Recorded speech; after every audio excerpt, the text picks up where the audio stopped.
Holy snap, people, we've got more anime! You know how this works. I'm about to make a bunch of snap judgments on all the new anime this season based on their first episodes, and I'll tell you whether I'm picking them up, putting them on, let's be honest, indefinite hold, or dropping them altogether. Hopefully you'll find something to like. Need I say anything else? No. Let's get into it. Supa no Ura de Yanisu Futari, or Smoking Behind the Supermarket with You, is about a dude named Sasaki slaving away at a soul-grinding office job. The one point of brightness in his day-to-day life is when he visits the supermarket at night to be charmed by the friendly cashier Yamada. One night, while looking for a place to smoke, a gruff-looking woman named Tamaya shows him a spot to light up behind the supermarket, and messes with him a little by asking for a light, and teasing him about his obvious crush on Yamada. And here's the twist! Tamaya and Yamada are, unbeknownst to him, one and the same. I gotta say, I respect this show. It's probably the most down-to-earth anime I've seen since I started doing these seasonal anime videos. It's just about two adults chilling, living and barely scraping by in the real world, and grasping tight onto whatever small comforts they can. It almost verges on dark comedy territory, where Sasaki's life is almost too depressing to watch, but the show still manages to wrangle some humor out of it. More than anything, this is a show where you'll just want to dim the lights, pour yourself your favorite beverage, and settle in to vibe with it all. Sasaki himself is just sad enough to be sympathetic, and Yamada is an intriguing character for her chill attitude of, why don't I fuck around and find out? Yeah, why not? I want to see where this goes. I'm curious to see if and how Sasaki's able to get out of this slump in his life. I want to see what makes Yamada tick. And if sparks develop between them, I want to see what fire they light. Check it out if you want a chill romance about adults just trying to make it day to day. Heroine? Seijo? Ie. All works made desu. Hokori, or Heroine, Saint, No, I'm an all-works maid and proud of it, is about a girl named Melody who wants to be the best maid ever, in part because when she was a little kid, she saw a cute maid and was inspired to be just like her, and also in part to honor her dead mother, and some god overhears her desire and grants her the most strongestest magic in the world, so she can do the maid thing good, and she takes up a job as the sole maid of a decrepit old manor, which houses a lonely young lady named Luciana, who had been left to her own devices and was feeling hopeless, and sparks hope in her because she's just that good at being a maid. I must admit, I went into this one biased. I never got the whole maid thing. Aesthetically, the uniform does nothing for me, so its apparent proliferation in a subset of Japanese pop culture has always had me utterly baffled, and I don't get the point behind idolizing the role either. It's one thing to appreciate the hard work done by people in the service industry, that's all fine and dandy, in fact you should do that. It's when a narrative seemingly positions service as the absolute highest ideal that women specifically should be aiming for that I start scratching my head. Is that not just a hair regressive? I'm sure I'm missing something, I'm probably just old man yelling at cloud here, but I'm just being honest. I don't get it. I don't get it. All that's to say, any show that centers maids and positions that job as some sort of lofty ideal is putting itself at a disadvantage. It has to do a lot of work to convince me that it's worth watching, that there's something more to the maid than what meets the eye. And this premiere did not do that at all. The narrative structure irked me. It starts in media res with Melody doing the maid thing super good, before flashing back and spending the rest of the runtime in backstory mode, tracing how we got to that point. Which maybe that's just a pet peeve of mine, but it's nonetheless a narrative trope that I find vexing. A common bit of storytelling advice is start your story as late as possible. This show did that, then said psych and undid that. I would have preferred it if it stuck to its chosen starting point. From there, nothing about the characterization stuck, all just moe blob cutesy wootsiness with no substance to back it up. There was some redundant narration committing sigh-inducing violations of the show don't tell principle. There was tonal whiplash going from total kawaii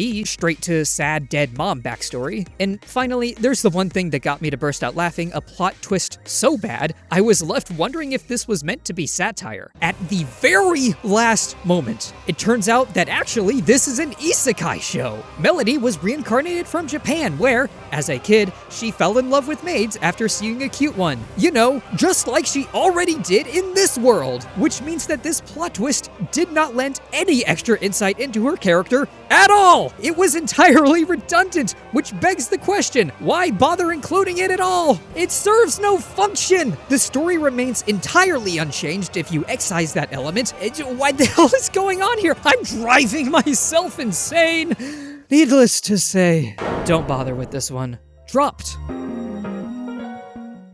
Rakudai Kenja no Gakuin Muso, Nidome no Tensei, S-Rank Cheat, Majutsushi Bokuenroku, or From Overshadowed to Overpowered, Second Reincarnation of a Talentless Sage, is about a mage named Eftal who spends his life practicing and mastering magic, and passes his twilight years teaching the next generation. Late in life, he learns that he never had any affinity for magic, putting an inherent cap on his abilities, which sucks because in his youth he wanted to be the best like no one ever was. Then he dies of anime coughing disease and is reincarnated as a young lad while retaining all his magical ability. I want to give credit where it's due. There's almost an interesting thematic exploration here of the value of hard work and honing your own skills through sheer determination versus the excess virtue society as a whole places on innate talent, and indeed how thoughtless praise of talent risks devaluing hard work. Here we've got a guy who, through his own willpower, became one of the best at what he does despite a lack of quote-unquote talent. You would think, then, that the show would be leaning into a message of valuing hard work over talent, of extolling the virtue of developing your skills instead of relying on some nebulous, innate proficiency. And yet, the way the magic system is set up contradicts that. The rules of the world themselves seem to validate the perspective that talent matters more, which is at best thematically inconsistent with Eftal's story, and at worst communicates a harmful message. After all, if talent matters so much, why bother putting in that hard work if you don't have said talent, whatever that is? Hard work should and does matter far more than any intangible talent, and if the show recognized that, then it would have to recognize and grapple with the fact that it set up an inherently flawed system.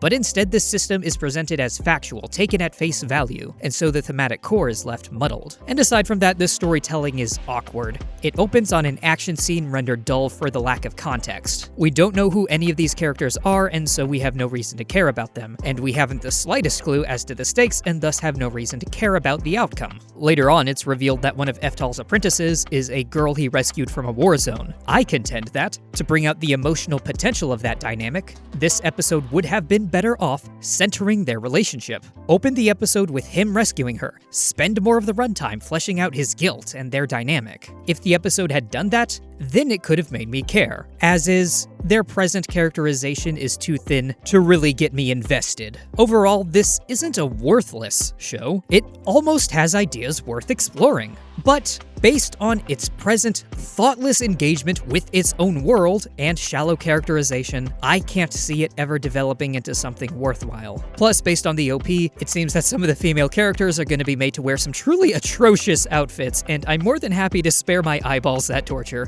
Dropped. World is Dancing is about a kid named Oniyasha, living in what a quick Google search tells me is Muromachi-era Japan. His dad leads a dance troupe and is really darn good at it, but Oniyasha doesn't get the point of dancing. More importantly, he hates his father for prioritizing his job over his family, and for generally being a bad dad and teacher, and cries for just wanting a happy relationship with him. In Oniyasha's eyes, dancing is pointless, and he hates it. Then, he stumbles upon a cabin wherein someone is dancing what I, Tyranno, think is the coolest fucking dance I've ever seen in my goddamn life. And now, for him, everything has changed. Getting the obvious out of the way, this show's presentation is spectacular. From the expressive character acting to the intricate dance choreography, and especially the shift to an eclectic art style in the finale, this premiere was a visual feast. I mean, I cannot say it enough. Holy shit. So yes, from a directing and production standpoint, this is cinema. And even, for a second, Looney Tunes. Beyond that, I'm not sure I connected terribly much with the characters and narrative. There's almost some interesting thematic stuff to dig into, like how Oniyasha has yet to understand the difference between surviving and living. He's always asking what's the point of dancing if it doesn't help people survive the war. But then again, the question of why do anything that doesn't immediately contribute to your survival is a bit of a juvenile one, isn't it? It's not an idea I'm terribly interested in seeing explored because it's one that has been done to death. But that's not to say there's no value in retreading the path often taken. Maybe this show will find a new angle on it that's not obvious from the premiere. I'm going to put it on hold because I feel no need to find out, but make no mistake. If anything about what you've seen speaks to you, then absolutely check this one out. You'll probably have a great time.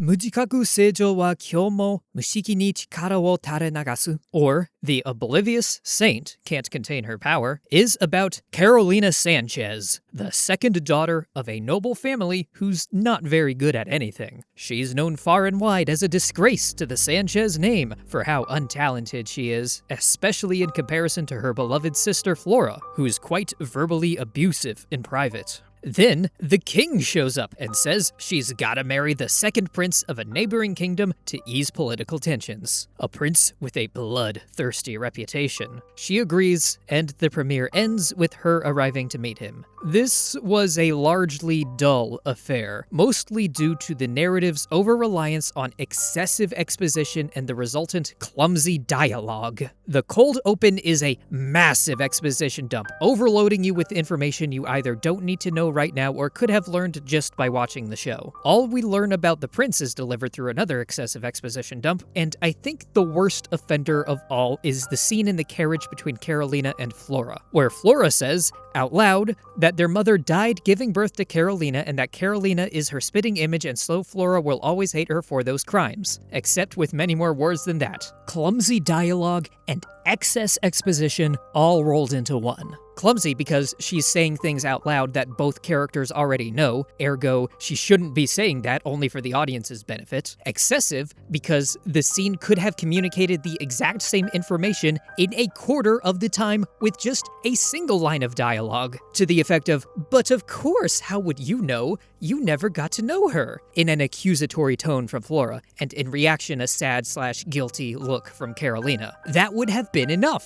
But instead, this episode insists on telling its story rather than showing it, in so doing sucking the narrative dry of any emotional stakes or tension it might have otherwise had. And even if you cut all the exposition and pared back the dialogue, the characters we're left with are still paper thin. She's the sad one, she's the mean one. All the overwrought talking and narration might have been band-aids to try to patch that shallow characterization, but rather than hide it, it just further highlighted how empty this whole affair is. Try as I might, I can't find anything worth recommending here. Excess exposition, clumsy dialogue, and on top of that, a presentation that's just okay. Yeah, that's a drop from me.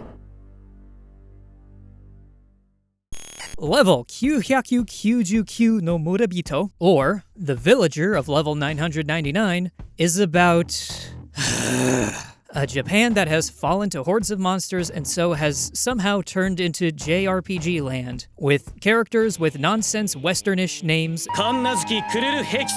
and everything operating on RPG mechanics. Protagonist Kun is level 999, which is shocking because that's not how the villager class usually works. Also, there's a blonde hero guy who assembles his harem to go slay the Demon King, and Protagonist Kun saves a little demon girl from being unceremoniously murdered by them. If the original light novel hadn't started publication in 2016, I would have seriously considered that this story was written, at least in part, with AI, because holy shit, the lack of imagination on display in this premiere was staggering! There was not an ounce of originality to be found. A reliance on RPG mechanics as a substitute for world building renders the setting wholly unengaging. The protagonist has a personality that can only be described as anime protagonist guy, and as such he threatened to put me to sleep every time he opened his mouth. And then there's this episode's actual crimes to consider. When the blonde hero guy is assembling his party and recruits a child, the camera takes that as a great opportunity to ogle her body, which, fucking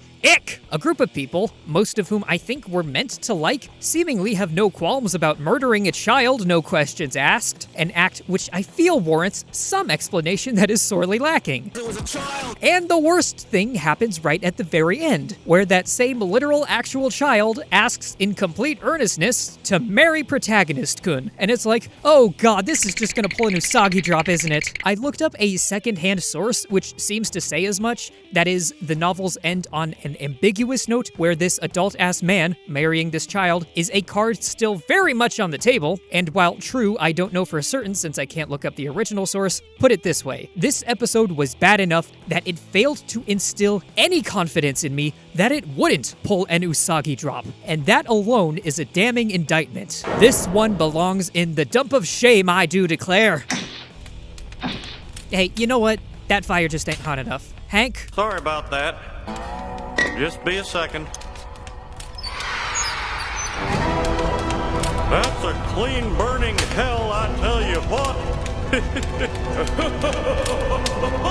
Reiwa no Dara-san, or Dara-san of Reiwa, opens with an old man warning his grandchildren, his masculine granddaughter and feminine grandson, aka the gender siblings, to stay away from the mountain, for the shrine therein seals an ancient, vengeful snake spirit who would undoubtedly tear them limb from limb. Suddenly, the area is racked by a landslide which destroys the shrine. Grandpa hears the bells that portend the arrival of the snake spirit and flees. The kids, having come after Grandpa, roll up right when the snake spirit reveals herself and bids them to tremble in her wicked presence. And then the kids are like, whoa, cool, Snake Lady, hey, yo, you wanna hang? And Snake Lady's like, There's definitely a lot of oddities that make this show a hard sell. The choice to have Snake Lady going all rated R full frontal for the first half of this episode was certainly a choice. I'm not sure what to make of it, given that she spends most of her screen time hanging out with kids, but at least her nudity wasn't at all sexualized, which I guess is something?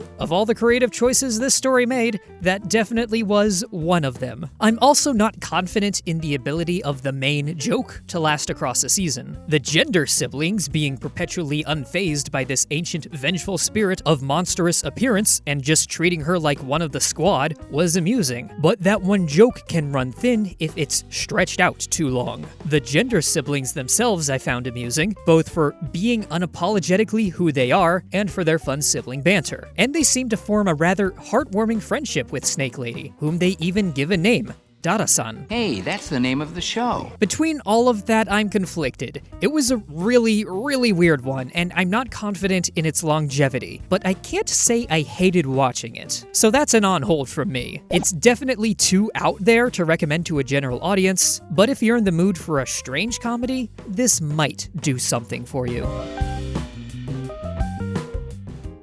Kore kaite shine, or Draw This, Then Die, is about Ai, a young woman who loves manga more than anything. So active is her imagination that it bleeds into reality, taking the mundane and making it extraordinary, such that she's always got a smile on her face. Manga has made her a better person, but her teacher, seeing her lost in La La Land during class, has grievances to air, calling manga a waste of time. When Ai learns that her favorite mangaka is finally releasing her new work after 10 years, she secretly runs off to Tokyo to buy it in person, only to discover that, oops, her favorite mangaka is actually her spiteful teacher. This premiere was beautiful right from the very first shot, skillfully establishing chill, late summer vibes with its warm soundtrack and color palette, and the slow zoom in on our setting and protagonist. I loved all of Ai's daydreaming sequences for the creativity of their presentation and the sheer joy they communicated. Indeed, I would say this premiere as a whole was a celebration of creativity, of the happiness it sparks and the many ways it can help us grow into kinder,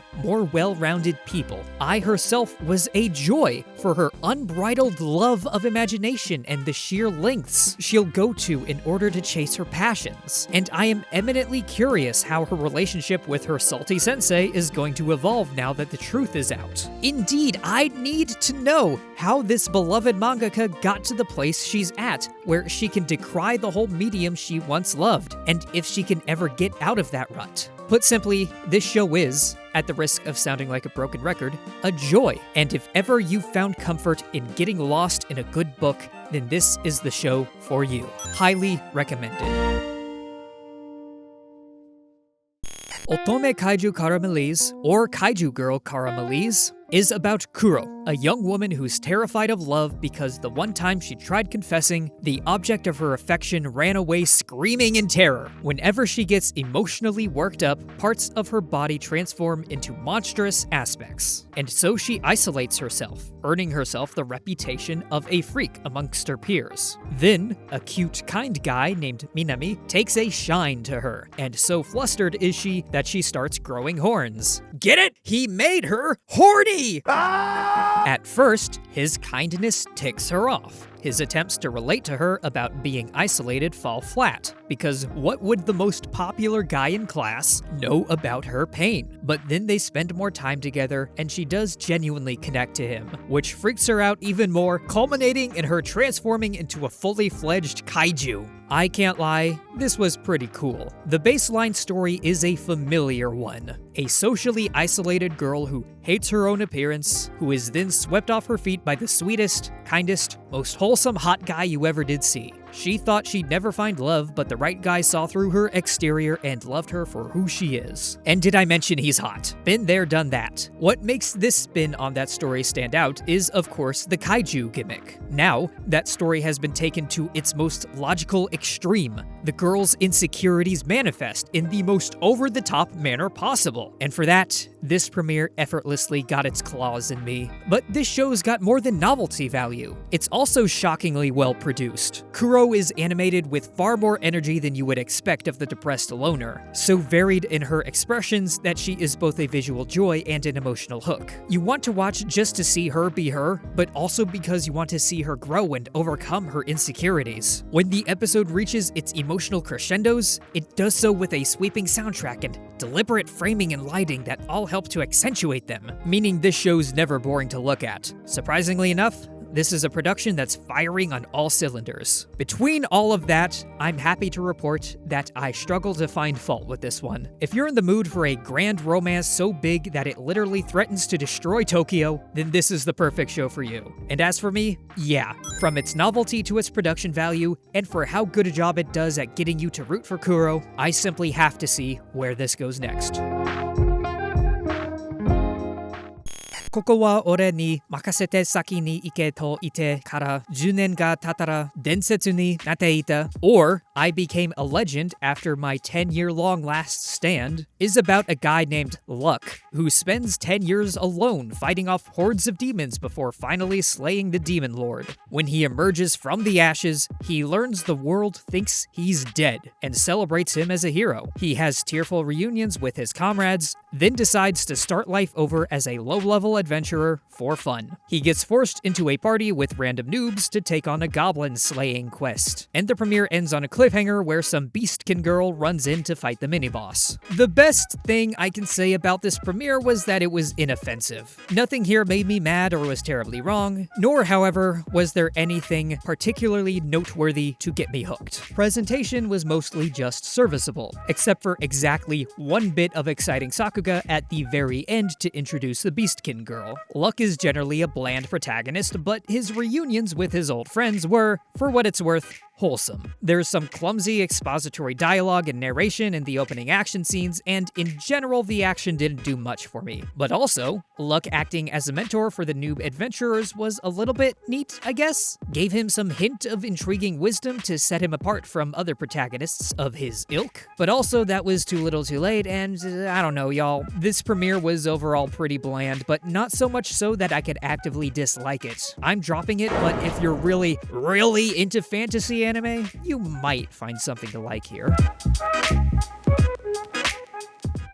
Yani Neko, or Chain Smoker Cat, is about a cat girl named Yaniko who's so addicted to smoking that she's destroyed her life. She lives in abject squalor, can't hold down a job, and wastes her precious few yen on just more cigarettes. Look, there's fail girls, then there's disaster girls, and way below them, there's Yaniko. I think there's a lot of artistic merit on display here. This premiere was stupidly well directed and animated, making effective use of depth of field effects and employing careful shot composition to illustrate a harrowing portrait of a woman who can't help but destroy her own life. Bright colors and deep shadows coupled with detailed backgrounds of her absolutely disgusting apartment leave no room for ambiguity. This woman hit rock bottom, then somehow kept digging. Forget PSAs. Show kids in school this anime and they'll never want to smoke, I promise you that. It's weird that we got 2 shows this season where smoking features so heavily, if I had a nickel, but where Supermarket just uses smoking as a casual escape, a way for 2 otherwise unrelated souls to start to form a bond. Yani Neko pulls no punches in illustrating in excruciating detail just how far smoking can make one fall. As a tale of addiction, it can be harrowing and downright depressing. Yaniko cries while calling her loving, supportive sister, promising to quit right before lighting up again, and it's like, Jesus Christ, how could she have fallen so low? And how could she possibly dig herself out again? But then also, it's a gross-out comedy, and that's where this show really loses me. It being a somber parable about the dangers of addiction, as well told as that part of the story is, was already a hard enough watch. Throw on top of that gags that include Yaniko blasting diarrhea out of her rear, an act that is shown in full even with mosaic censoring, and her landlord beating his meat to her, and not only am I experiencing tonal whiplash, but also I am repulsed. That sort of humor does not work for me at all. All it makes me want to do is watch anything else. This thus feels like a story being pulled in 2 different directions, and I'm not sure how those 2 tones, the serious drama and the scatological comedy, were meant to work together. Maybe the latter was meant to help make the former easier to swallow, but for my money, all it does is muddy the otherwise poignant tale this show might have hit upon. I can't write this off as a bad show. For how well directed it is, for how intentional every creative choice seems, I have to imagine that this show accomplished exactly what it set out to do. I just don't resonate with its vibes. Maybe you can relate to and find catharsis in Yaniko's story. If so, I wish you the best. I can only imagine that for some people, this will be a revelatory experience. But for me, I can't make myself watch any more of this. Dropped. 追放された転生重騎士はゲーム知識で無双する or The Exiled Heavy Knight Knows How to Game the System is about a guy who gets isekai'd into his favorite RPG, and because those games' mechanics are somehow manifest in the living version of that world, he's set to, I guess, game the system? He gets assigned a class which everyone thinks is bad, so his father exiles him and adopts a girl from a branch family wearing barely more than underwear to replace him, and he goes off to have his own adventures as his own man. Oh god, where do I even start? RPG mechanics are not a substitute for world building. I've belabored that point often before, and I'll scream it from the rooftops until I die. The story is a random mishmash of tropes thrown in for the sake of it rather than to create compelling drama. Exile, isekai'd, reincarnated, overpowered, sure, just throw it all in there, why not? Not a single compelling plot thread, just a whole lot of nothing. And a whole lot of nothing portrayed with a whole lot of something. From a production perspective, this show isn't just a lot, it's too much. First thing I noticed was the hair. There's just so much of it. Why? What's with the hair? That has to be a pain in the ass to animate, and it doesn't make it look any better. A whole lot of extra effort for no perceivable benefit. It's like, hey, show. What's with the hair? And then there's just so much animation all over the place. Normally, I would celebrate a show having an abundance of Sakuga to show off, but look, you remember that Freddie Mercury biopic Bohemian Rhapsody from several years ago? And how, despite having absolutely nauseating editing, it somehow took home the Oscar for Best Editing? The common refrain there is that it didn't have the best editing, but the most editing, sure. got to make an impression, darling. You look like an angry lizard. Your best friend. Very subtle. Fly away. This is like that. This show doesn't have the best animation, but the most animation, by golly, does it have that. The problem with this show's abundance of animation is that it quickly becomes, like Bohemian Rhapsody's editing, nauseating. There's just so goddamn bloody much of it that quickly you realize it's lacking in basic cinematographic skills. Blocking, shot composition, framing, continuity, even simple fucking intent. You start questioning why all of this is here, what function it serves, how it contributes to the narrative, and quickly you realize those questions have no answers. Why is this girl moving all over the place, only to suddenly be at a complete standstill in the very next shot? No reason. It's all just a bunch of noise. Animation for the sake of having it. Wild camera movements that threaten to break your back from whiplash. Look, I know we just watched a show about a cat shitting and throwing up all over the place, but in comparison to this show, that one was tame. This is the shit that makes me actually want to throw up. I guess it's not impossible to find some entertainment value in this show, if only to marvel at the sheer scale of this disaster of a production. I mean, everything here is wrong, it's a visual mess, and the story's just atrocious. Maybe it'd be a great show to riff, but as a piece of good, thoughtful entertainment, avoid like the plague. Dropped.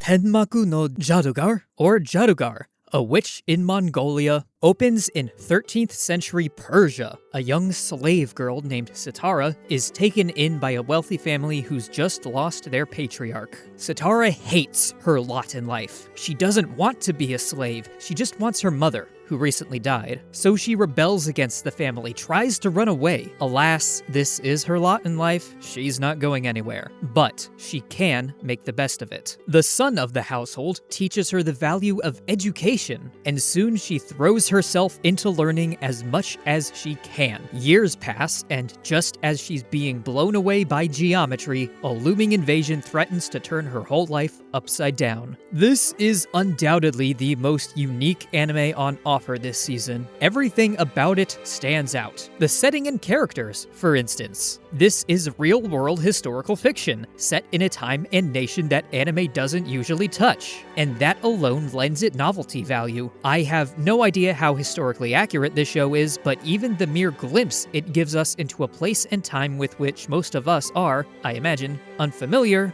gives it an atmosphere quite unlike any other anime this season, or indeed, most. With that unique setting and cast comes, of course, a unique art style that better evokes its time and people than any contemporary style could have possibly hoped to achieve. Draped in warm colors, with characters often unshaded, this show's artistic direction serves to transport you to centuries past. At the very least, you're not going to confuse a screenshot of this show with one of any other, so it gets points for originality. The story has only just barely begun to unfold, so perhaps you could accuse the premiere of being a bit slow-paced. But what's there is intriguing. The show isn't casting any moral judgments on the characters, it's acknowledging the historical reality of the setting and showing how its protagonist makes the most of her bleak circumstances. It doesn't shy away from the despair that's been thrust onto her. By that same token, it also shows her strength of character by focusing on how she betters herself with her love of learning. With some imminent violence promising to upstage her life anyway, I must admit, I'm hella curious what she's gonna do going forward. Also, the mangaka of the source material goes by the pen name Tomato Soup, so, 10 out of 10, no notes on that. Yeah, this is a good one. A unique setting, cast, and art style, rough subject matter handled with care, a compelling protagonist, and an intriguing cliffhanger. I must know where this goes from here, so this premiere gets a thumbs up from me. I'm recording this particular segment at night on July 4th, so if you're hearing fireworks, that explains that. Uchi no ototo dono ga sumimasen, or please excuse my younger brothers, opens with a newly remarried mother moving into her new home and introducing her 16-year-old daughter, Ito, to her new younger brothers, indicating a couple of adult-ass-looking men who absolutely tower over her. Ito spends the rest of the episode trying to get into the good graces of the surly older brother, and that's basically it. Not much about this premiere stuck with me. Presentation was just fine, nothing to write home about, but far from off-putting. The characters just existed, fairly two-dimensional and generic in their personalities. Ito didn't make a lot of sense to me. The first thing we learn about her is that she's looking forward to this new family because she's tired of living in a fatherless home where she has to do all the chores. So of course, the first thing she does upon entering this new home is throw herself into doing all the chores? It's like her motivations, her whole character, did a complete 180 upon meeting boys, made impressing them her whole personality, which is kinda, not sure about that one, Chief. Also, in no world do I buy that a parent would hide from their child that they're about to get new siblings. No good parent will make a surprise of that. That will always be a topic of serious discussion and preparation, so the very premise kind of loses me. And aside from that, too little actually happens for me to really get worked up about anything, either negatively or positively. Just an entirely milquetoast affair that I'll have completely forgotten about by the time you watch this video. This is a drop from me. Iwamoto Senpai no Suisen, or Recommendations from Iwamoto Senpai, is about a blonde middle school boy who looks and sounds like an adult-ass man sent on assignment by his military-run middle school to investigate paranormal happenings in a country village. He discovers that the local doctor has a miracle drug derived from the mysterious power that emanates from his grandson, who keeps himself isolated underground, so his power, which my subtitles at least actually called The Shine, doesn't hurt anyone. Blondie offers Pink a place at his school so he can grow into his own. I struggle to form any strong opinion on this one. Production-wise, the show's fine. A few nice shots here or there, but nothing worth going out of your way to see. And I swear I did see a sliding PNG or two. Our Blondie protagonist is so stoic he makes Jotaro Kujo look emotional in comparison. As such, it's hard to get any read on him, much less care about him. There's almost a spark of an emotionally intimate relationship between him and Pink, but that comes in far too late to act as a hook, and the rest of the episode is spent chasing a mystery that never builds any intrigue. I can't find anything to latch onto here, either for praise or for critique, so this is a drop for me. Neko to Ryu, or The Cat and the Dragon, opens with a mother dragon making a nest for her egg. She patrols around to protect it, but then kind of forgets about the Iron Fleet. A pregnant Kashi wanders into the cave and adopts the dragon hatchling as her own. The mother cat eventually leaves the kids to their own devices.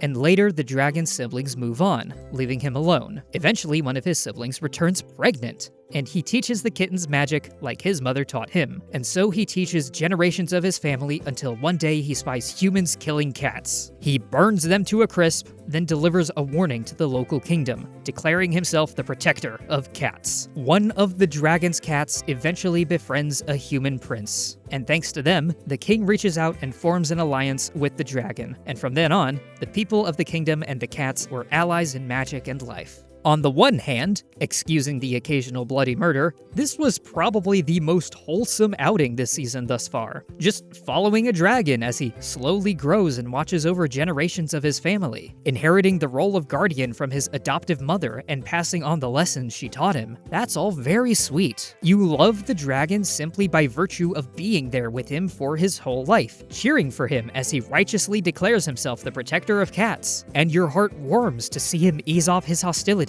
as he's swayed by the friendship of the cat and the prince. On the other hand, that's a pretty complete story, isn't it? That premiere functions as a fully self-contained short film. Generations pass, the dragon grows up and goes through a complete character arc. I'm left worried that the continuation of this tale will just be spinning its wheels, repeating what was already stated here. Yes, what was here was nice. Really nice. There's much worse things to repeat. But still, because I got a complete package here, I feel no pressing need to add more on top of that. Don't get me wrong, this premiere was a good time. You should check it out if you want a mostly wholesome tale about a dragon growing up and learning to love. It's a good time. I'm just not convinced I need any more than what I was already given. Black Torch is about Jiro. As a kid, he got bullied for talking to animals. As a young man, thanks to shinobi training from his grandpa, he fights assholes to protect animals. One day, he rescues a mononoke named Rago. They form a sharp rapport before Rago attempts to run off to save Jiro from other mononoke chasing him. Jiro ain't having any of that and shows up to help Rago fight, only to get fatally wounded for his trouble. Furious, Rago fuses with Jiro, healing him and infusing him with great power, enough to fight off the big guy before some modern shinobi show up and take him into custody. There are things to like about Black Torch. As a production, it's fairly solid. The ending action scene in particular was a welcome shot of adrenaline. Jiro and Rago's somewhat hostile rapport was neat. They both clearly care about each other but share too much antagonism to just chill out. Jiro's commitment to saving other people, even without thanks, is neat, even if it's typical of the shonen action hero. And that's the rub. From this premiere, all I'm really seeing is standard shonen action fare. Well executed, yes, but still just retreading well-explored territory. These characters are fine, but little else. I'm not excited to see more of them, nor whatever plot they're tangled up in. This episode had a bit of a problem with undercutting serious moments with comedy, such that it hamstrung its own ability to flesh out its characters and their dynamics. And I have to admit, the whole, you get one female character and we're going to shove the camera right up her ass for an extended period of time thing was pretty damn obnoxious. Overall, if your jam is shonen action romp, then there's a good chance you'll really like this one, but I need more than that to get hooked. It's not a bad show, but nor is it exceptional, so on hold it goes.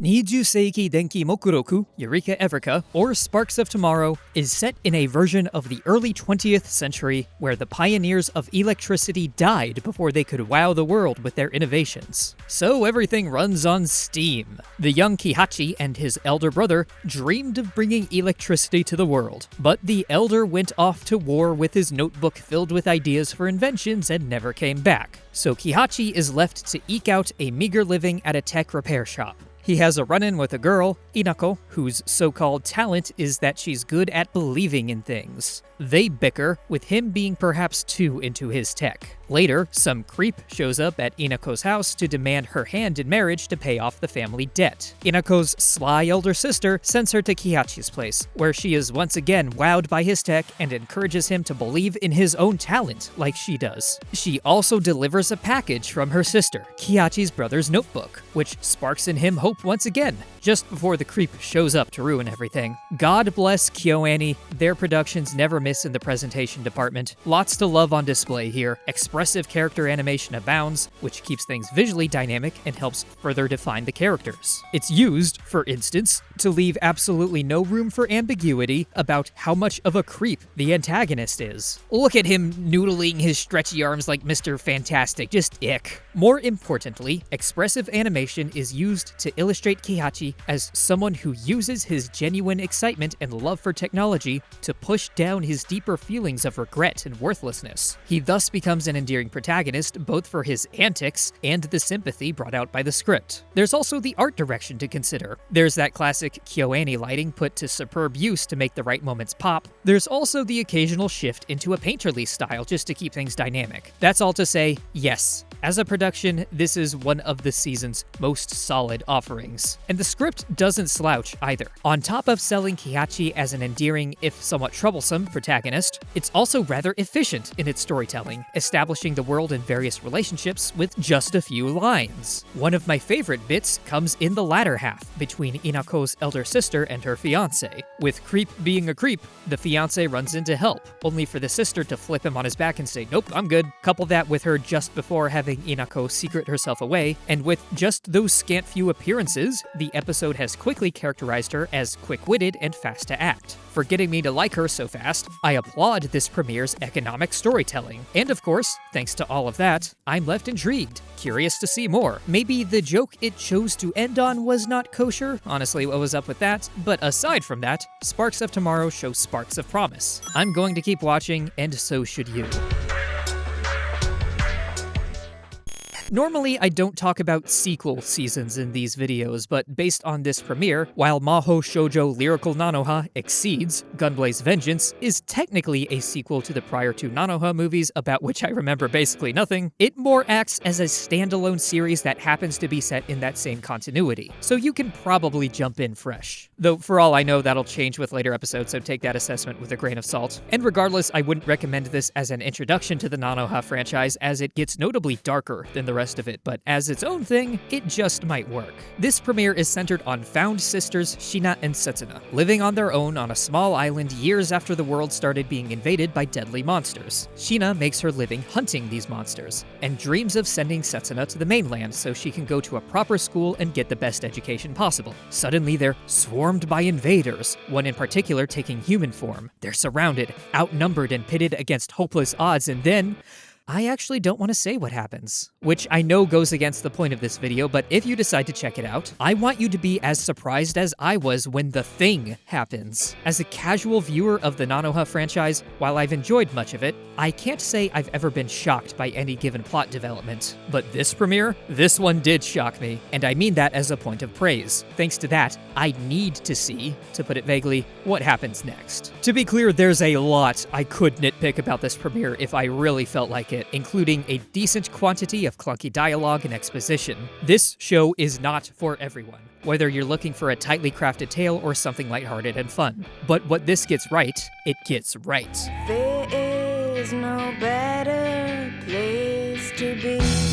From the heartwarming found family bond between Shina and Setsuna to the stellar climactic action sequence. If you're already a Nanoha fan, you've probably already watched this, but if you're not and looking for a decent action show grounded in some real pathos, then you might find something to enjoy here. As for me, pre-established Nanoha watcher that I am, unless this show beefed it big time, I was always going to keep watching it, and I'm happy to report that it did not, in fact, beef it big time.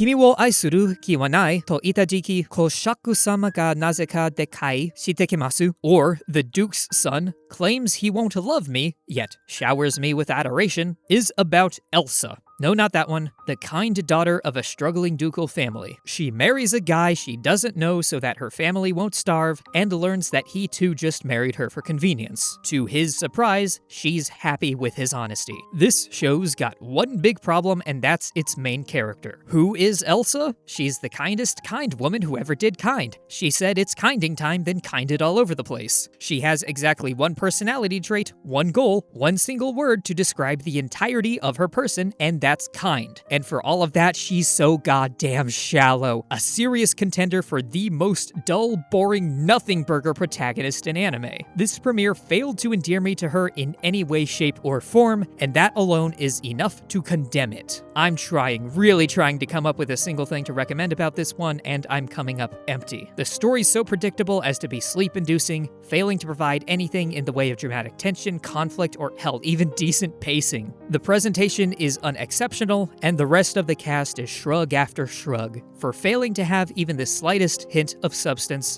this show gets a drop from me.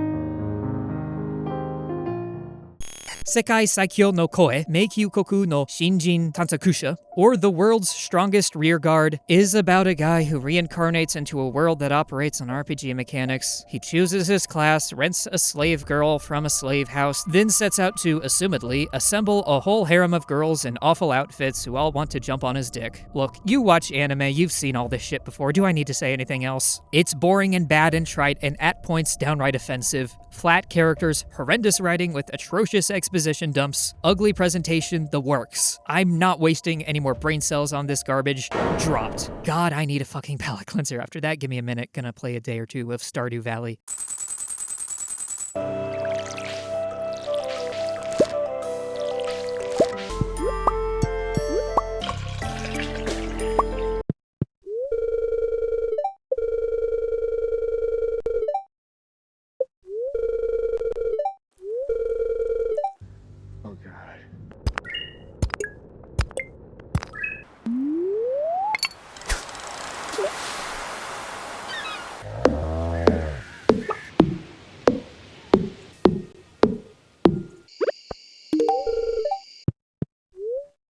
Okay, that's better. Moving on.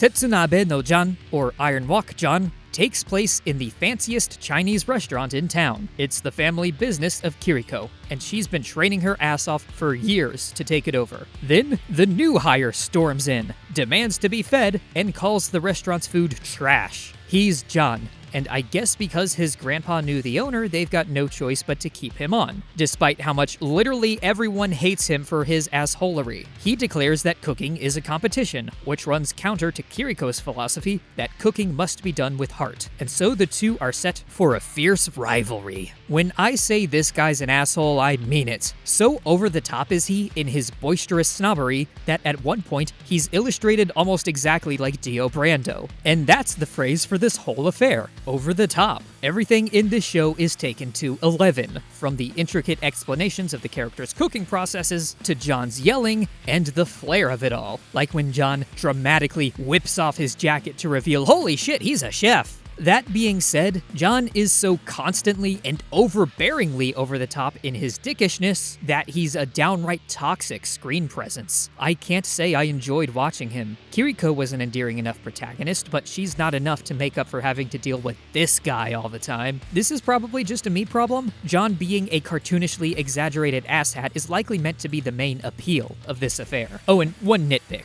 The premiere ends with the narrator breaking the fourth wall by excitedly yelling about how this is an adaptation of a classic, much-beloved manga, which read to me as a tad masturbatory, even desperate to get people to keep watching. I just found that off-putting. If you can find entertainment value in John's extreme arrogance, then you'll likely have a blast with this one. For me, though, I needed things to chill just a tad. Not a bad outing, but absolutely not for me, so I've got to drop it.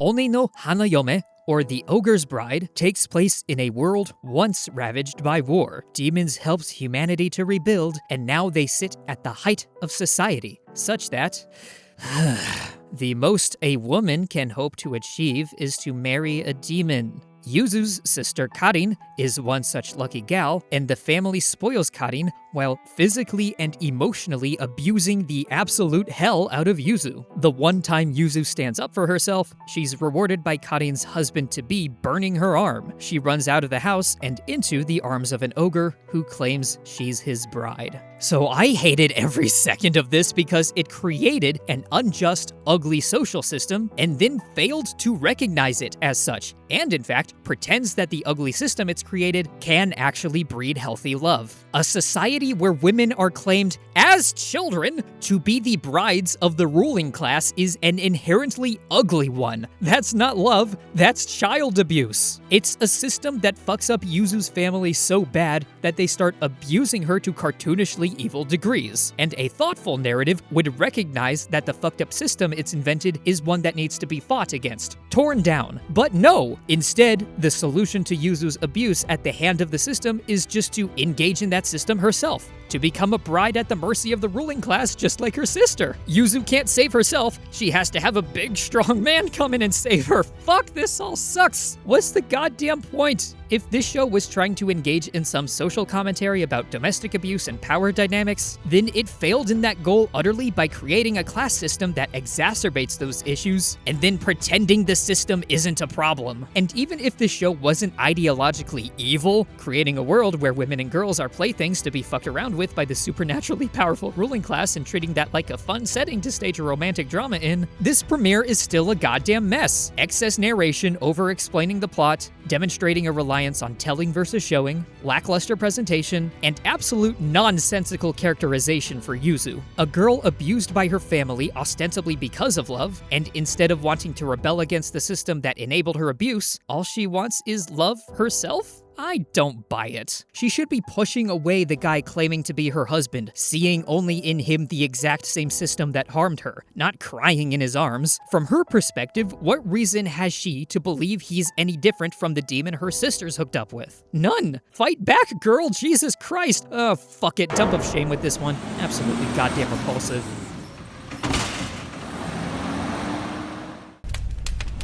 God, it's fucking hot around here. Just dump it already. Alright, I'm dumping it. There, let's get out of here. Fucking fight.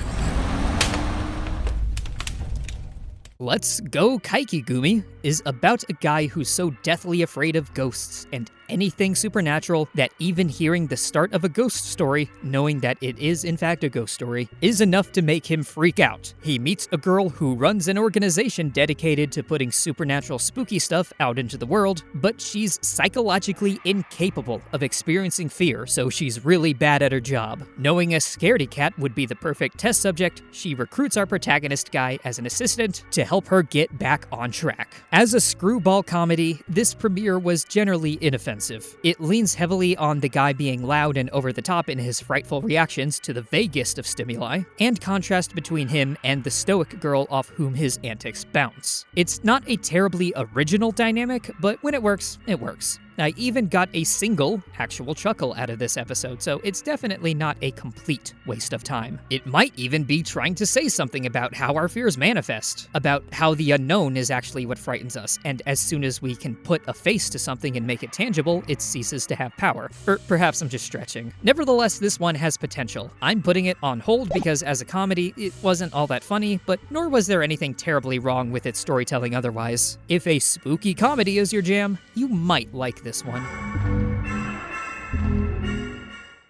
最上のお世話、高嶺の花だらけな名門区で学院一のお嬢様、生活能力皆無をかけながらお世話することになりました。Or, rich girl caretaker, I'm secretly the caregiver of the most popular girl in this rich kid's school, is about a high school guy who's had to work his ass off just to stay in school because his parents are wastes of space who steal all his money. Then he happens to meet a rich girl who takes a shine to him because he treats her like a normal person. So her family hires him as her caretaker, because without careful supervision, she'll go from a high-class lady to slovenly bum in the blink of an eye. And they can't have that because they need her to marry a good husband. So up until the end, this was just sort of whatever, nothing to write home about, basic anime wish fulfillment nonsense. Oh, what if you were just a guy and out of nowhere a cute rich girl decided to make you hers? Their relationship is built on the flimsiest of pretexts, so I didn't really buy it, and none of the comedy landed except one bit. ひなこ様です。そのひなこ様です。 But then we get to the scene where Dad explains what's up with his girl, and he reveals that the goal is for her to marry well. In other words, the only value this girl's family sees in her is in her ability to marry well. You and I intrinsically understand how fucked up that is, right? And do you think this show at all cares to interrogate how terrible a mindset that is? How much it must mess up that girl mentally? No, of course it doesn't. And so, I don't care to engage with this show. Dropped.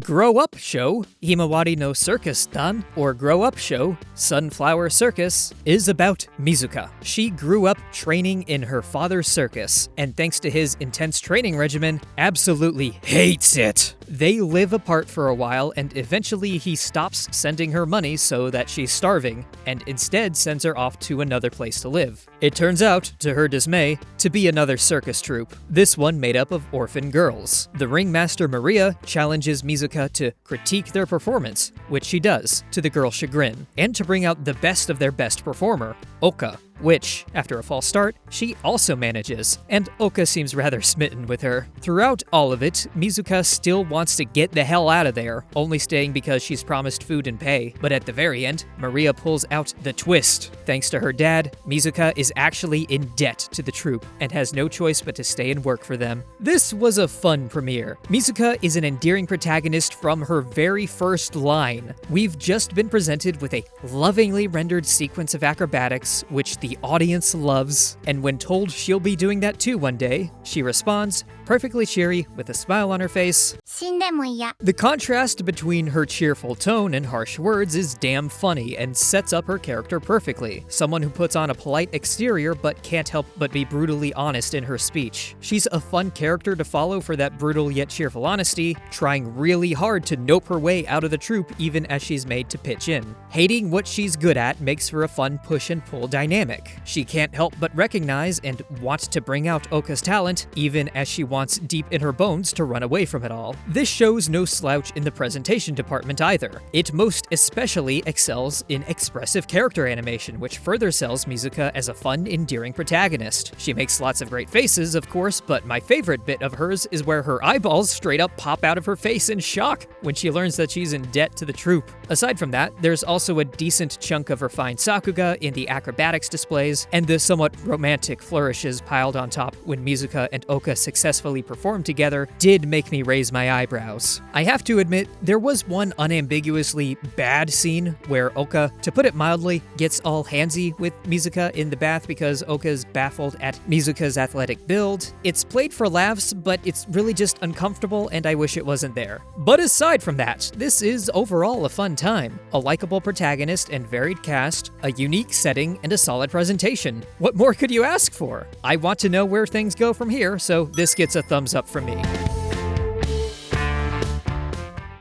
Tome na yoru ni kakeru kimi to me ni mienai koi wa shita, or Love Unseen Beneath the Clear Night Sky, is about a college student named Sorano. He's a surly loner before his roommate forces him to talk with the outgoing Yuko and the blind Koharu. Through slowly warming up to them, he learns more about what it's like to live with a disability and starts to maybe come out of his shell a little. I found the storytelling in this episode to be irritating for how it handled the core subject matter of Koharu's disability. In a better world, we'd be able to celebrate Koharu's inclusion here, but we can't because her disability is both handled with kitty gloves and over-explained to the point that her character becomes a walking PSA. She isn't a main character who happens to be blind. Being blind is her whole thing. Every single facet of being blind is treated like a revelation to the presumably sighted audience. Like, hey, did you know? Blind people are normal people too! Whoa! It feels downright infantilizing to those who do live with this disability, on top of talking down to the audience in general. It should not be treated like some mind-blowing new information that blind people also like attending parties, yet here we are. Blind people being people and not aliens is not a lesson I need repeatedly reiterated over and over, but that's exactly what this episode does. I suppose if you only just learned about the existence of blind people literally today, then this might be an educational experience, but as for everyone else, it's almost insulting how little it thinks of its audience that it feels the need to laboriously detail so many normal aspects of a blind person's day-to-day life. It's irritating to watch for that alone. Add on top of that the fact that Sorano isn't a very compelling protagonist for how surly he is, and that Koharu isn't allowed to be a flawed, dynamic character because she has to be this flawless paragon of good, or else she might come off as bad representation, thus turning her two-dimensional, and I struggle to see any value in this one. I'm curious what other people see in this, because apparently this one's well regarded, so please feel free to tell me how I'm wrong in the comments, but until I'm convinced otherwise, this is going on the drop list. Saikyo Degarashi Oji no Anyaku te Arasoi, or the Insipid Prince's furtive grab for the throne, is about Arnold, the seventh prince of his kingdom. He moonlights as a masked adventurer called Silver, keeping his two identities separate and secret because magic is apparently taboo among the nobility. He engages in some deceitful political maneuvering to recruit a ducal family to the side of the prince whom he supports in the war for the throne, and accidentally takes off his mask in front of the duke's daughter because the show can't decide whether he's a genius or a dumbass. If you couldn't tell, I didn't vibe with this one. The premiere tries to portray Arnold as a political savant, but his machinations only work if everyone around him is a complete idiot, which I guess they are. There's a lot of clunky dialogue, characters telling each other things they already know just so the audience can hear it. Every character aside from Arnold is painfully flat, and he's not much better. The protagonist being overpowered for no reason sucks the tension out of any dramatic encounter, and I'll say it, his mask is the stupidest bit of character design work I've seen this whole season. Presentation is mid. Actually, you could apply that descriptor to the whole thing. It's all mid at best, and at worst, painfully boring. Don't bother. Dropped.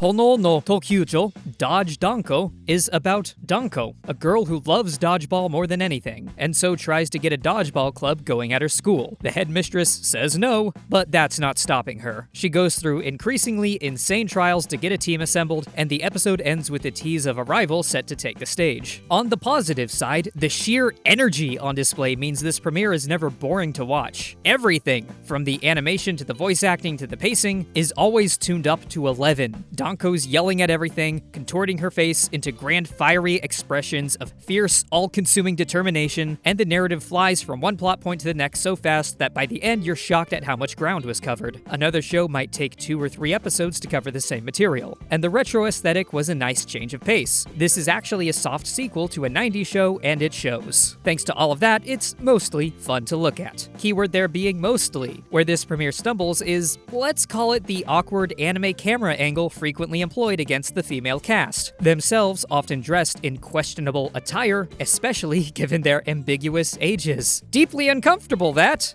Don't want to look at any more of it, to be honest. This show could have been fun, but thanks to those questionable design decisions, I'm afraid I have to nope out of here. ブチギレ令嬢は報復を誓いました。魔導書の力で祖国を叩き潰します。Or, A Livid Lady's Guide to Getting Even, How I Crushed My Homeland with My Mighty Grimoires, is about a young noblewoman named Elizabeth. She's engaged to the kingdom's crown prince and does all his work for him, keeping the kingdom running and the people happy. But her fiancé is a corrupt bastard who hates that she won't let him cozy up to sleazy businesses. So he, with the help of the girl he's cheating on her with, publicly denounces her, calls off the engagement, has her arrested, and starts spreading rumors that she's actually evil and planning to take over the kingdom herself. Elizabeth could have stomached all of this and continued to take pride in her work, keeping the kingdom running and people happy, except the rumors work. People really start to believe her wicked, and so she decides, I promise no good deed will I attempt to do again.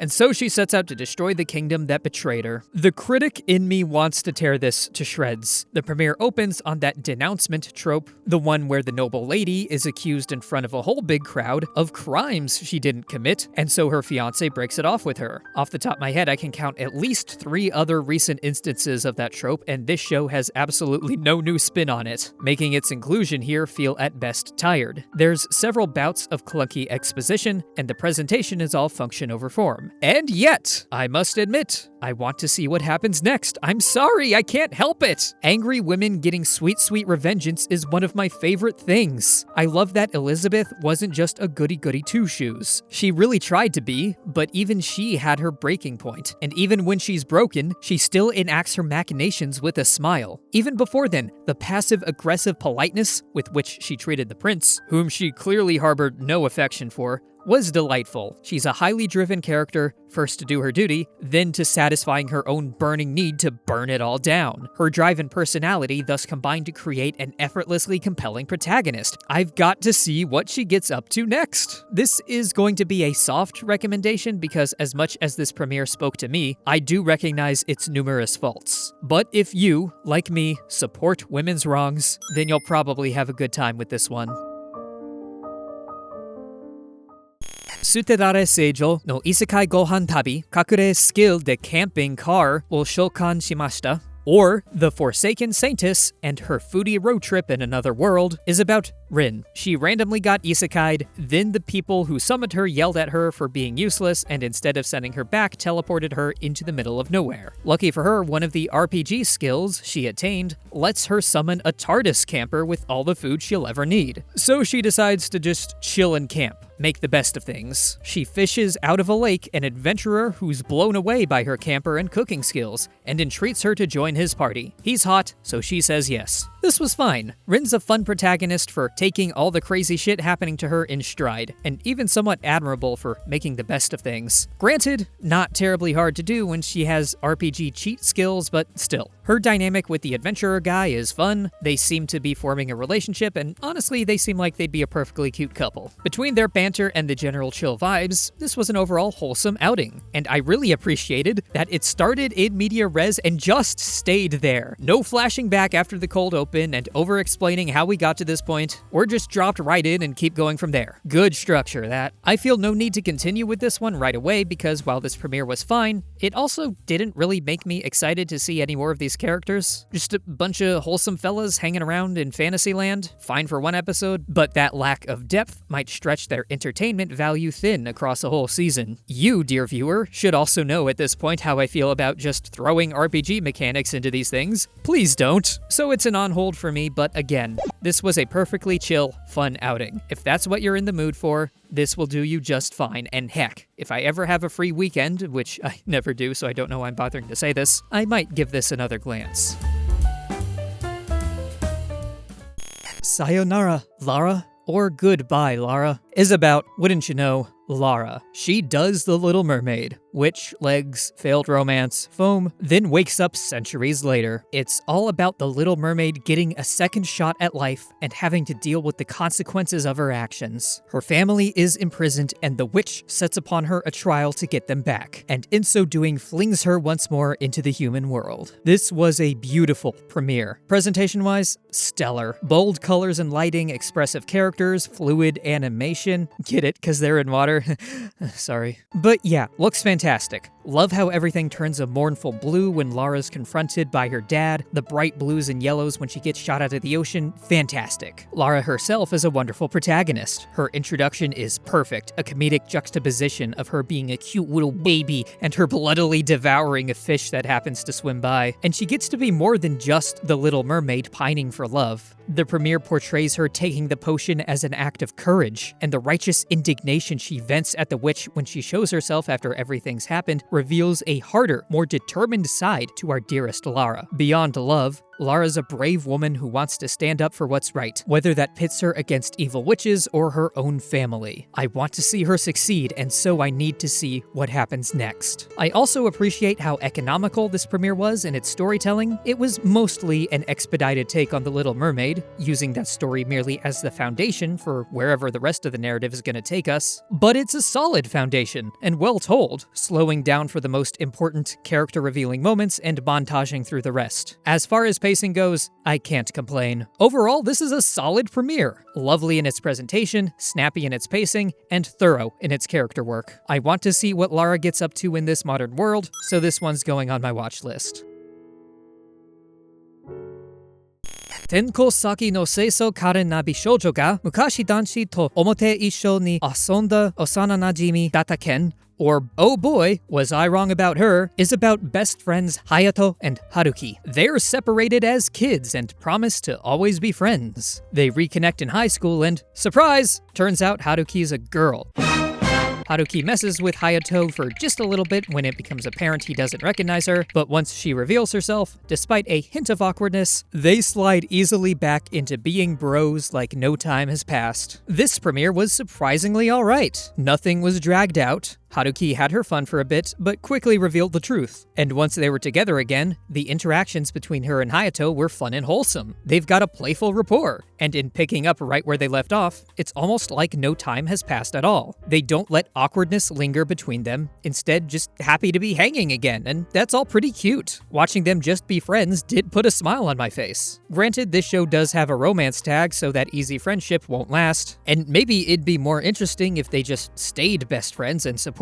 each other in their own relationships, but I'm sure they'll be a fine couple themselves. I also appreciated much of the writing. For once, there wasn't an overabundance of narration over-explaining the plot or how characters are feeling, nor was there clunky dialogue where characters would say things they have no business saying aloud just so the audience could hear it. Instead, the dialogue was mostly focused on being in the moment, on letting these characters interact as they naturally would and letting us, the audience, glean from that what we will, and that's neat. Perhaps that shouldn't be noteworthy, but alas, that is the world we live in. Granted, the writing isn't perfect. There's multiple instances of characters assuming that a boy and girl having a normal interaction means they must be flirting, right? In order to create artificial drama, which annoys me specifically quite a bit, because that's not how normal people act, I hope. and just leave these people alone, goddammit. Haruki's whole thing about, I can't eat with other people, what if someone gets jealous, is also pretty nonsensical. The concept of her having to keep up a facade is pretty underbaked. I see no reason why she couldn't act like herself and be friendly with Hayato in public and be fine. Normal people wouldn't blink at friends being friends. Because of those personal irritants, and because I feel no pressing need to see these two get all romantic with each other, I'm putting this on hold. But if high school romances are your jam, then I've got good news for you. This is a pretty damn solid one, and it just might warm your heart.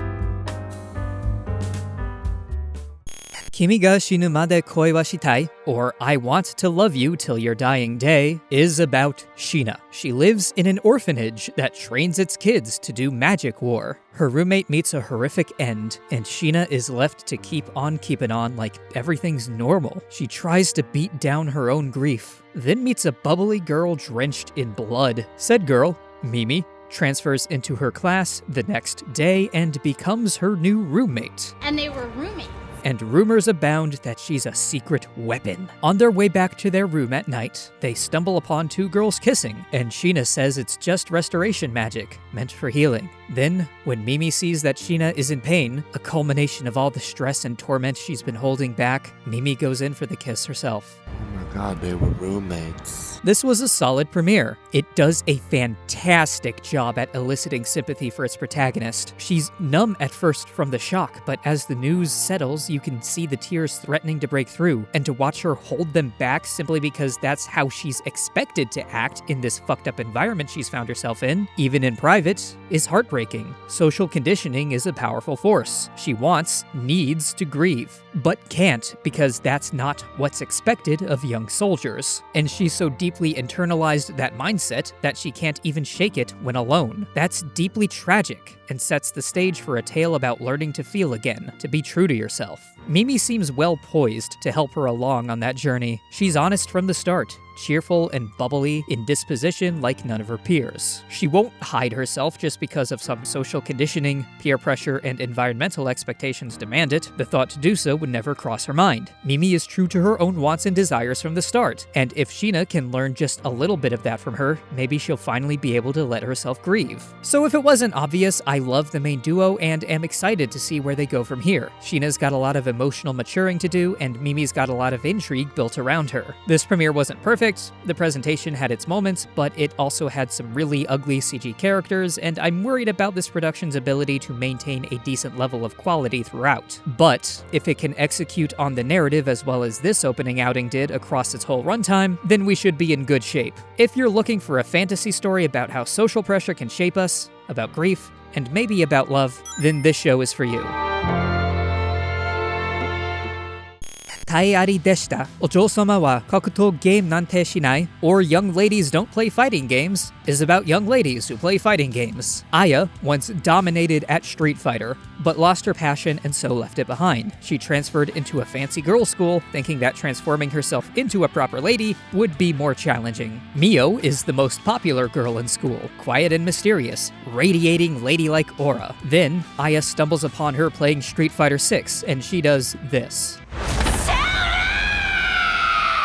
Mio uses her keen gamer senses to lock in on the latent gamer energy radiating from Aya, and, using her passion and some seduction, lures Aya into playing with her. Aya's shocked to realize that she's actually kind of a scrub, then even more shocked as Mio drastically improves the more they play. Now, these two toxic gamer girls are set to rise to even greater gaming heights. I loved this one start to end, and yes, going into this one I was biased because I'd already read and loved a decent chunk of the manga. I was always going to love it as long as the show didn't beef it as an adaptation, and so far, so good. Granted, the art style the manga adopts when it shifts into peak toxic gamer mode is hard to adapt, but this anime more than makes up for it by having the voice actors absolutely destroy their lungs, which is perfect. So there's a lot to love here. The juxtaposition between the pure, peaceful, innocent Class S setting and the violent gamer rage the girls often descend into is at once hilarious and thrilling. Both Aya and Mio each have layers to unpeel. The former is always challenging herself, holding herself to impossible standards and beating herself up over her failures while still giving it all 110%. The latter is performing, kind of badly, an intricate dance of presenting herself as the perfect lady while still devoting herself entirely to her gaming hobby,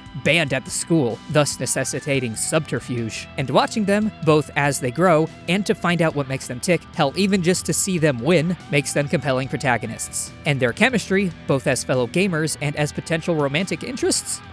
Delicious. Yeah, this is a damn good one. If you're in the mood for some toxic gamer girls going ham on Street Fighter and maybe eventually each other, absolutely don't miss this one. Kokaku Kirotai, or the Ghost in the Shell. Come on, you don't need me to explain GITS, do you? If you're this deep into this video, I assume you know the property. Major Motoko Kusanagi doing some kick-ass cyberpunk action with a healthy dose of existentialism, contemplating what it even means to be human, all that good stuff. If none of that rings a bell, go watch the Oshii films and the standalone Complex seasons. It's some of the best anime out there. Anyway, this new adaptation is notable for being more in line tonally and visually with the original manga. And for that, it's probably the most unique screen adaptation yet, as all the rest followed more or less in step with Oshii's serious contemplative tone. And the manga is, well, sillier. I always loved that one panel of a grumpy major just flipping someone off, and that more hot-headed personality translates perfectly to screen. My favorite moment is her connecting to the Prime Minister just to make him punch himself in the face. It's great. It's the perfect blend of cyberpunk action, humanist themes, and some cartoony fun. And naturally, this show's no slouch in the production department either. Science Saru, they don't miss. Lots of great action set pieces, expressive character work, and an unexpected yet perfectly fitting jazzy soundtrack. I've got nothing to complain about. It's just a darn good time. If you like sci-fi action, you can't miss the new GITS. Sorowa Kai Kawa no Hotori, or Red River, is about a young woman named Yuri. She's fresh off locking lips with her boy toy when she gets dragged into a strange land, the people speaking a language she can't understand. She runs around in a panic, chased by guards. A prince attempts to save her, in so doing kissing her and enabling her somehow to understand the language. But she runs away from him too, and gets caught. The queen tries to have her executed to cast blood magic so that she can kill the princes who aren't hers, but once again our prince steps in to save her, and she learns that she's been cast back in time and across the world to the Middle East in the 14th century. This premiere was rough. In part, that's due to lackluster presentation. Lots of big moments are just still illustrations that the camera slowly pans over, which robs them of some of their impact. But mostly, I found the protagonist hard to buy into. First off, what do you mean Yuri is kissing a boy? Jokes aside, Yuri was a wildly inconsistent character, whose personality seemed to shift at the drop of a hat based on whatever the plot needed in the moment. Needs her to be a damsel, suddenly she's weak and helpless. Needs her to seem like an active agent driving the plot, suddenly she's angry and can bite back. No rhyme or reason for that constant switching of characterization, making her seem inconsistent at best. There's other inconsistencies too. She seems shocked when the prince is announced as a prince at the execution, but she literally heard the guards earlier announce him as such? She yells for someone to save her after running away from the guy who just did?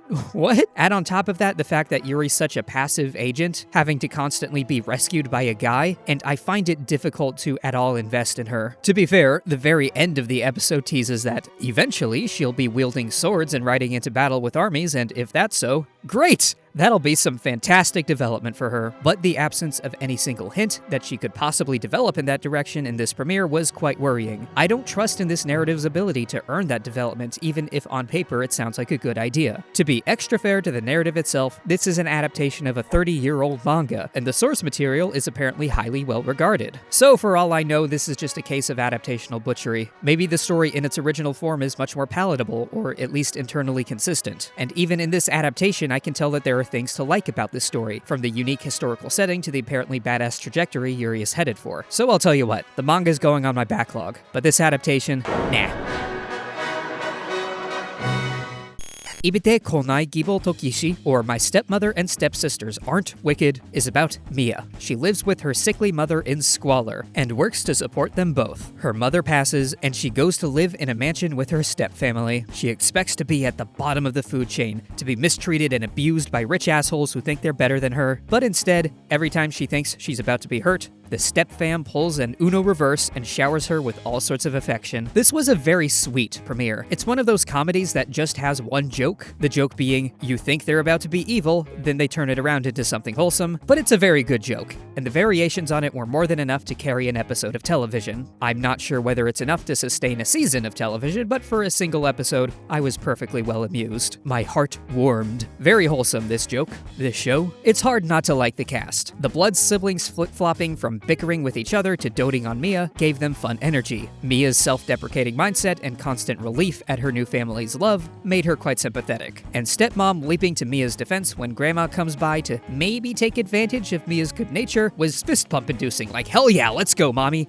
No, that's not me calling her mommy. She told Mia to call her that. I'm not weird. So yeah, this was a fun, wholesome time. Because I feel like I got a complete story out of this premiere, and because I don't know if that one joke can last a whole season, I'm putting it on hold, but don't get me wrong. This premiere was really, really fun. Super duper sugary sweet, so overwhelmingly so that if you're diabetic, it might actually straight up kill you. Check it out with that warning in mind. Tefuda ga Ome no Victoria, or Victoria of Many Faces, is about Victoria, who used to be Chloe, a spy who fakes her death and moves to another country to get away from her spy organization after an ambiguous betrayal. She's determined to start a new, free life for herself. Then she sees an abandoned child and realizes, ah shit, this is mine now, isn't it? So she adopts the kid and promises to teach her all she knows. Also, there's some police captain whom she's probably gonna hook up with. This was fine, I guess. Call it a slow burn. It's not in any rush to get anywhere. This episode barely leaves you with a sense for the setting, focused mostly on setting up Victoria's found family relationship with her surprise kid. I guess what bothered me was that's all we got. It felt like a waste of potential. It's like, I'm sorry, you went out of your way to establish your main character as a slick and sly female spy, and you didn't let her do any spy shit? Instead, all she's relegated to doing is building a family? Just seems like a waste. If the show wanted to hook me, it should have leaned harder into showing what makes Victoria such a good spy. I'm sure later episodes will delve further into that, but for me, that's too little too late. At present, we only know she's a spy because the narration said so. It's telling, not showing. And without that, all we're left with is an ordinary-looking and acting woman making a normal life, which is fine, but it doesn't at all intrigue. That's the long and short of it. By failing to explore the identity of its main character, this premiere fails to build intrigue. And even if the rest of the series is stellar, it will always be marred by this dull first impression. I'm putting this on hold because I do see potential there, but that's in spite of this premiere's best efforts to hide it. Dolgowang, or Tomb Raider King, takes place in a world where mysterious tombs suddenly emerged around the globe, hiding relics which grant the people who take them powers. The protagonist works for an evil corpo hoarding these relics, then gets nearly killed by a big snake before a crow appears and shoots him back in time. Now, with foreknowledge of all to come, he's set to pull one over on the big bad corpo and make a name for himself. Sorry not sorry, but this was absolute ass. The only thing it has going for it is its production values. Admittedly, the show looks nice in its action scenes, though it doesn't always sound nice. The sound design sometimes fails to sell the impact of the action, which is baffling. But the writing is where this premiere really falls apart. It's atrocious from minute one. The first 3 minutes are spent on an action scene wherein we don't know the character fighting, nor do we have any clue as to his reasons for fighting, nor the stakes involved. As such, it becomes 3 straight minutes of mindless noise. The actual events of the fight are nonsense as well. The big snake has multiple opportunities to tear this guy to shreds and swallow him, and just doesn't because I guess he has plot armor. How am I supposed to take this seriously if the story refuses to let him be in actual danger? From there, it gets worse. You think it's doing that thing where it's going to flash back to explain how he got here, which would be bad enough, but nope. The explanation it gives is so brief as to be a non-explanation, rendering the time spent on it wasted. Oh, but don't worry, we do get that flashback a few minutes later, much longer this time, and layered over with so much blunt exposition that I might as well be listening to an audiobook. Heaven forbid the show naturally develop the strange world it's created by showing us the characters actually living in it. No, much better just to have the protagonist narrate it, right? And then the protagonist himself is just boring, absolutely no personality whatsoever. You want to watch an animated show called Tomb Raider? Go watch the animated Tomb Raider show on Netflix, starring the actual Tomb Raider herself, Lara Croft. Or go watch my video on it. Or both. Anything other than this garbage. Dropped.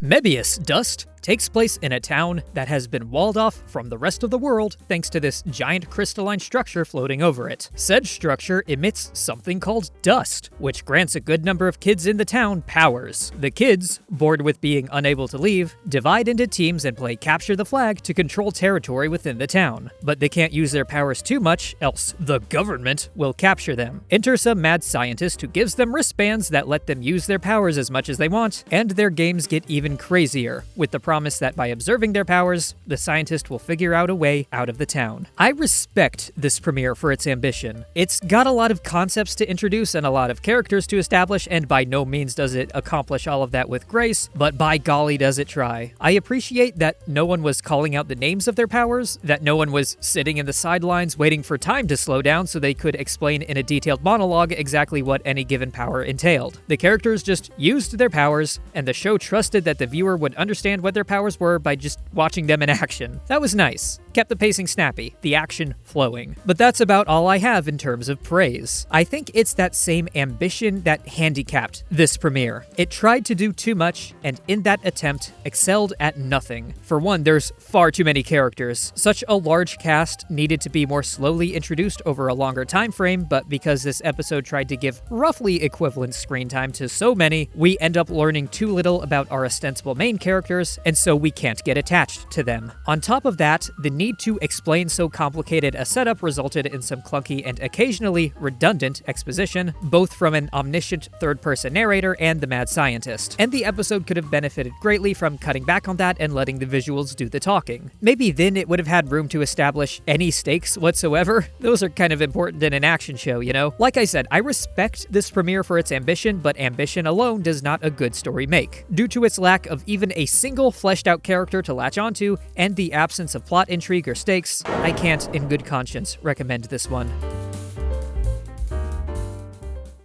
Ryomin Zero Nin Stato no Henkyo Ryosho-sama, or The Frontier Lord Begins with Zero Subjects, is about a guy who's granted lordship over some large, supposedly empty land by his king. Except, it's actually very much inhabited by a native people who don't like the king very much. But they like our protagonist because their magic lie detector horns say he's alright. Well, the girl who finds him still doesn't like him until he proves his manliness, then all of a sudden she's all over him. I didn't like this. First off, it's ugly, nothing in the way of notable animation or scene direction, and there's frequent use of CG models that just don't measure up to even the lackluster 2D character designs. But that's just nitpicking. The real problems come in the writing. For the first half, I was prepared to write this off as simply a cowardly narrative, a story too afraid to actually engage with the ideas it raises. The implication is that the king sent this guy out to basically colonize the land, to drive off the native people so the king could further expand his own greedy expansionist domain.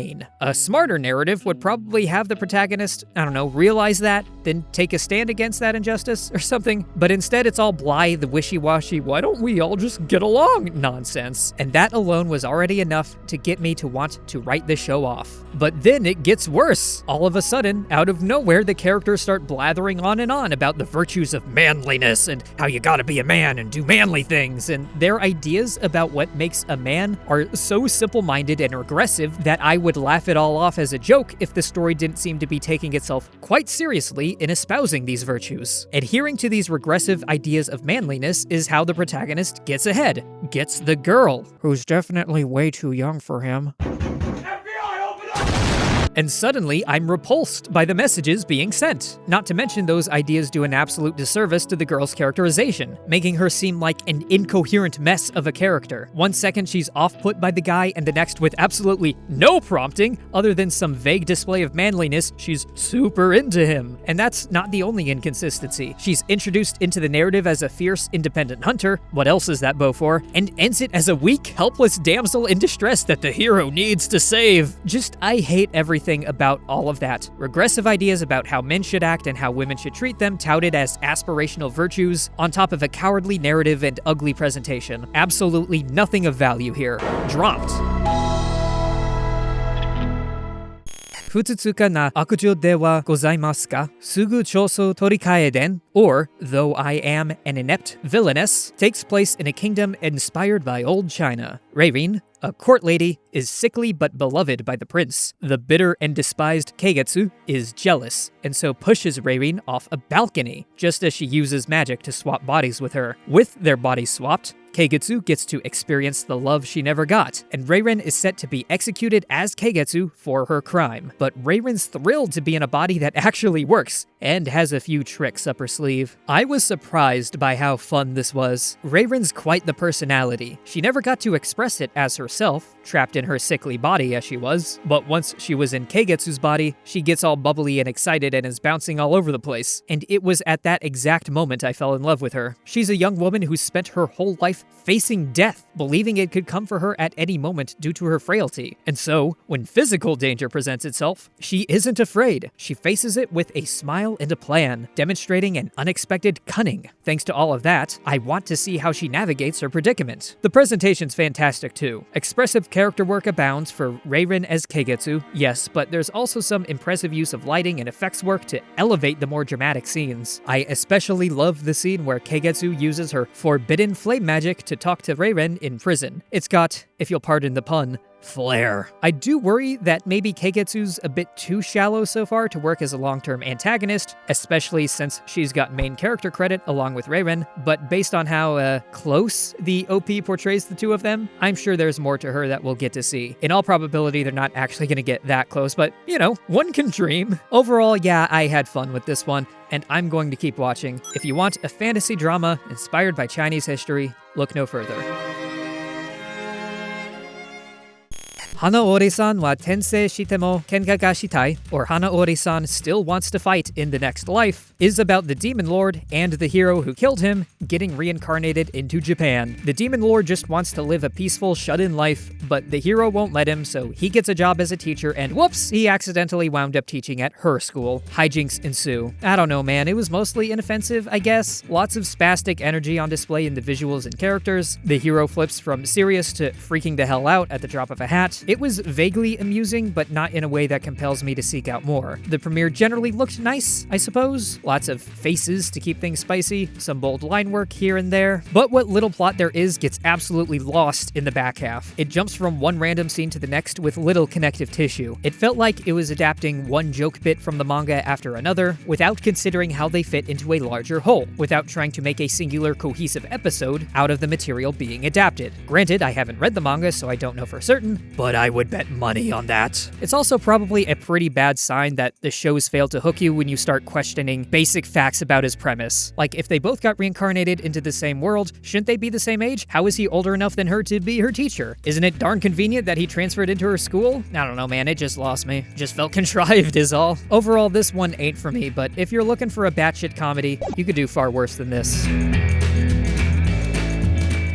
Actually, wait, hang on, I just finished editing this, and then I saw it has a romance tag and Wikipedia says they're gonna be a couple. Oh, no! No! No, no, no, no, no!